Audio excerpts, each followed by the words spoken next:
যোগাসনে স্বর্ণপদক লাভ করল পূর্ব নলছড়ের 11 বছরের শুভ্রজিৎ দাস। গত 16 December universal yoga sports federation কর্তৃক উত্তরপ্রদেশের গাজিয়াবাদে বিশ্ব যোগা কাপের সার্বজনীন গ্রুপে যোগাসন প্রতিযোগিতা করে সে কৃতিত্ব অর্জন করে। মেলাঘর ইংলিশ মিডিয়াম স্কুলের ছাত্র শুভ্রজিৎ দাস প্রত্যন্ত এলাকায় যোগা আসনে বিরল কৃতিত্বের অধিকারী হলেও তার খবর কেউ রাখেনি। এই পূর্ব নলছড়ের খুদে বালক আন্তর্জাতিক একটি প্রতিযোগিতায় স্বর্ণপদক লাভ করলেও এলাকায় সে উপেক্ষিতই থেকে গেল। কোন দেশের থেকে খেলা করছে এবং কি পুরস্কার পাইছো? প্রথম কত স্থান দখল করছে? ফার্স্ট হয়েছে উত্তরপ্রদেশের গাজিয়াবাদে খেলা হয়েছে। আচ্ছা আচ্ছা, তো ওইখানে ফার্স্ট হয়েছে। টোটাল কয়টা দেশ ছিল ওইখানে জানো? 8টা দেশ। 8টা দেশের পরাজিত করে তুমি ফার্স্ট হয়েছো।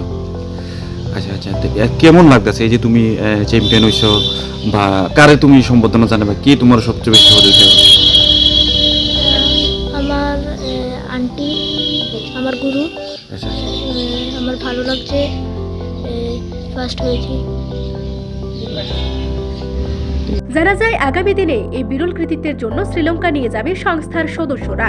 8টি দেশের 250 জন প্রতিযোগী এই প্রতিযোগিতায় অংশ নেয়। তার মধ্যে খুদে 5ম শ্রেণীর বালক শুভ্রজিৎ দাস কৃতিত্ব অর্জন করে। অথচ তপশিলি জাতি কল্যাণ দপ্তরের কিংবা তপশিলি জাতি অ্যাসোসিয়েশন তাকে কোনো সংবর্ধনা দিল না।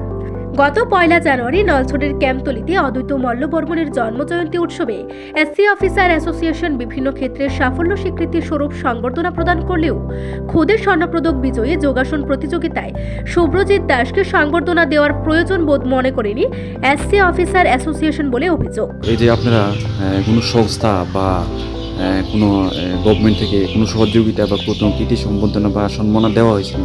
হ্যাঁ, যাওয়ার সময় আমরা নলছড়ার ব্লকের আমরা 6 জন গিয়েছিলাম।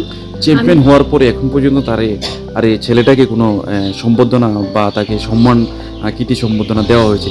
অদ্বৈত মল্লবর্মণে আমরা জানি 3 জন খেলোয়াড়কে কৃতি সম্বর্ধনা দেওয়া হয়েছে, যারা হ্যার তুলনা অনেকটাই পিছিয়ে, কিন্তু হ্যাকে কৃতি সম্বর্ধনা পেয়েছে।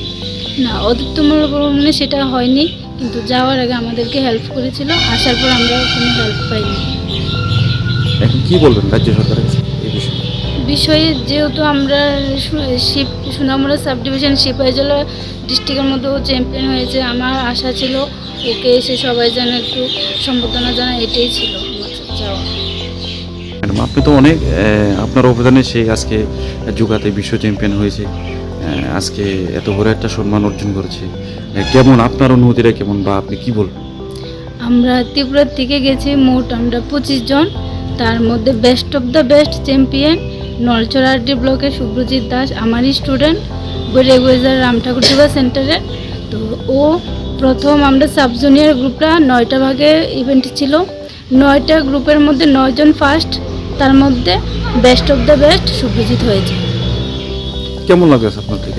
আমি তো গর্ব, কারণ আমি ভাবছি না যে ওই জায়গাতে হ্যাঁ গিয়ে বেস্ট অফ দ্য আনতে পারবে। আগামী দিনে হের কোনো ইভেন্ট আসেনি সামনে? আছে। কোন জায়গায় আছে? ওই ইয়েতে শ্রীলঙ্কাতে টোরে নিয়ে যাবে বলেছে ওরা চ্যাম্পিয়ন হিসেবে। তারপরে ওইখানে আবার এশিয়ান গেমস হবে, ওইখানে আবার খেলা হবে। এ রাজ্যের যোগ্যতাকে সম্মান করা হয় না, যার জ্বলন্ত উদাহরণ ভারতীয় জাতীয় দলের ক্রিকেটার মোহাম্মদ সামি। এমনটাই অভিমত বিশেষজ্ঞ মহলের। সোনামুড়া প্রতিনিধির রিপোর্ট, এশিয়ান টাইমস।